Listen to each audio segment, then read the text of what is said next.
महाराष्ट्र की राजनीति में चल रहे उथल पुथल के बाद राष्ट्रवादी कांग्रेस पार्टी के प्रमुख शरद पवार ने रविवार को कहा कि उनकी पार्टी भारतीय जनता पार्टी के साथ नहीं जाएगी, भले ही कुछ शुभचिंतक उन्हें इस बाबत मनाने की कोशिश कर रहे हैं। महाराष्ट्र के सोलापुर जिले के संगोला में संवाददाताओं को संबोधित करते हुए पवार ने कहा कि अगर उनके भतीजे अजित पवार उनसे मिलते हैं तो इसमें कुछ भी गलत नहीं है। अजित पवार की अपने चाचा शरद पवार से शनिवार को पुणे में एक कारोबारी के आवास पर हुई गुप्त बैठक से सियासी सरगर्मी बढ़ गई है। शरद पवार ने कहा, मैं एनसीपी के राष्ट्रीय अध्यक्ष के रूप में यह स्पष्ट कर रहा हूं कि मेरी पार्टी एनसीपी भाजपा के साथ नहीं जाएगी।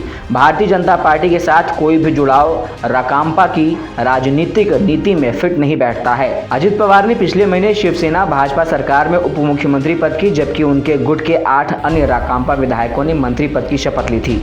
अजित पवार के साथ बैठक के बारे में पूछे जाने पर शरद पवार ने कहा, मैं आपसे कहना चाहता हूं कि वह मेरे भतीजे हैं। भतीजे से मिलने में क्या बुराई है? यदि परिवार का कोई वरिष्ठ व्यक्ति परिवार के किसी अन्य सदस्य से मिलना चाहता है तो इसमें कोई समस्या नहीं होनी चाहिए।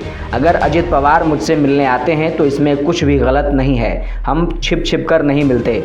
राकांपा प्रमुख ने यह भी कहा कि लोग राज्य की बागडोर महाविकास अघाड़ी को सौंपेंगे, जिसमें शिवसेना, उद्धव बाला साहब ठाकरे, राकांपा यानी शरद पवार समूह और कांग्रेस शामिल हैं। शरद पवार ने कहा कि विपक्षी दलों के गठबंधन इंडिया के कई नेता 31 अगस्त को मुंबई में बैठक करेंगे, जहां कई मुद्दों पर चर्चा होगी।